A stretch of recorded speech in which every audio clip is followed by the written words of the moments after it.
Hi friends అందరికీ, నేను మీ సంధ్య శ్రీనివాస్ చెక్కుల 3977 చూస్తున్నారు కదా. ఈరోజు మనం మంచి కమ్మనైన రెసిపీ చేయబోతున్నాను. ఏంటంటున్నారా? దోసకాయ పప్పు వండబోతున్నానండి. చాలా టేస్టీగా ఉంటుంది.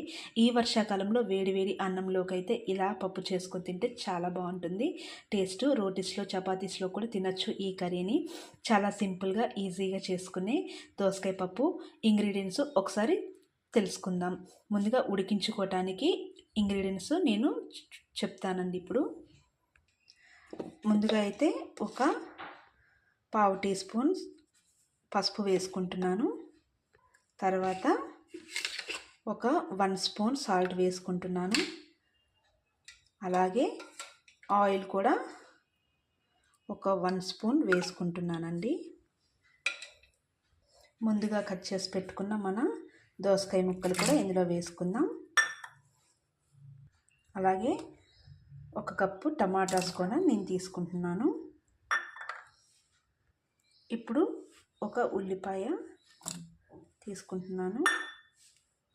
తర్వాత చింతపండు కూడా తీసుకుంటున్నానండి. ఇప్పుడు ఒక 1 స్పూన్ వరకు అయితే కారం తీసుకుంటున్నాను. కారం, ఉప్పు అన్ని ఇంగ్రీడియంట్స్ ఇప్పుడు ఇందులో వేసుకున్నాం కాబట్టి ఇప్పుడు మూత పెట్టుకొని ఒక 3 విజిల్స్ లేక 4 విజిల్స్ వరకు వచ్చేంత వరకు మనం కుక్ చేసుకోవాలి. ఇప్పుడు కుక్ అవుతుంది కాబట్టి మన పప్పు ఇప్పుడు మనం తాలింపుకి కావాల్సిన ఇంగ్రీడియంట్స్ తయారు చేసుకొని పెట్టుకున్నానండి. ముందుగా పోపు దినుసులు, తర్వాత కొంచెం జీలకర్ర, కరివేపాకు, ఎండుమిర్చి, 4 వెల్లుల్లి రెబ్బల్ని నేను నల్లగొట్టుకున్నానండి. కొంచెం కొత్తిమీర, వీటితో మనం తాలింపు అనేది రెడీ చేసేసుకున్నాము ఇంగ్రీడియంట్స్ అన్నీ కూడా. తర్వాత పప్పు ఉడికిన తర్వాత మనం తాలింపుని ప్రిపేర్ చేసుకుందాము.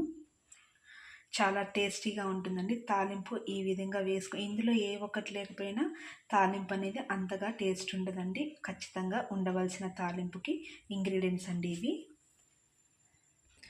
చూస్తున్నారు కదా, ఇలా చక్కగా ఉడికిపోయిందండి. ఉడికిపోయిన దాన్ని ఇలా చక్కగా ఒకసారి కలుపుకొని మనం టేస్ట్ చేద్దామండి.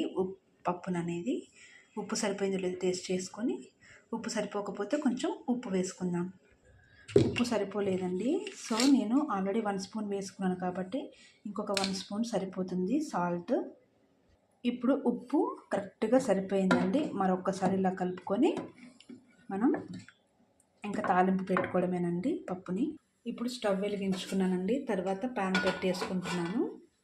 ఎప్పట్లాగానే 2 స్పూన్స్ ఆయిల్, 3 స్పూన్స్ వేసుకుంటున్నాను కదా అన్ని కర్రీస్కి. నేను తాలింపుకే కాబట్టి 2 స్పూన్స్ వేసుకున్నానండి, సరిపోతుంది తాలింపుకి. ఇప్పుడు ఆయిల్ అనేది హీట్ ఎక్కుతుంది కాబట్టి ముందుగా మన పోపు దినుసులు వేసుకుంటున్నాను. ఇప్పుడు వెల్లుల్లి రెబ్బలు వేసుకుంటున్నాను.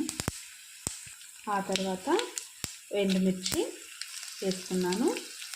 తర్వాత కరివేపాకు,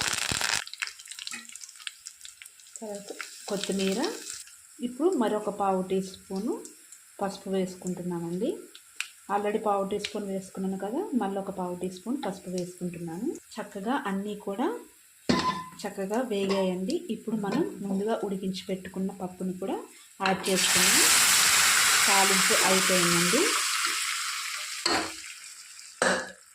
ఎంతో టేస్టీ అయినా మన దోసకాయ పప్పు రెడీ అయిపోయింది. చూస్తున్నారు కదా, చాలా అందంగా కనపడుతుంది తాలింపుతో సహా. ఇలా కలుపుకుందాము.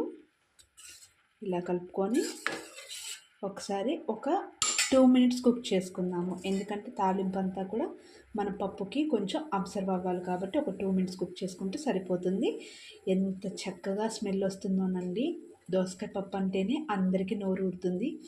ఇలాంటి కమ్మదనైన పప్పు చేసుకొని తింటే చికెన్, మటన్ కూడా ఇంత టేస్ట్ ఇవ్వదండి. అంత బాగుంటుంది. పప్పును ఇలా కనుక చేసుకున్నట్లయితే చూడండి ఎంత కలర్ఫుల్గా, ఎంత హెల్దీగా ఇంట్లోనే ప్రిపేర్ చేసుకొని చక్కగా వేడివేడి అన్నంలోకి తింటే ఆ టేస్టే వేరు.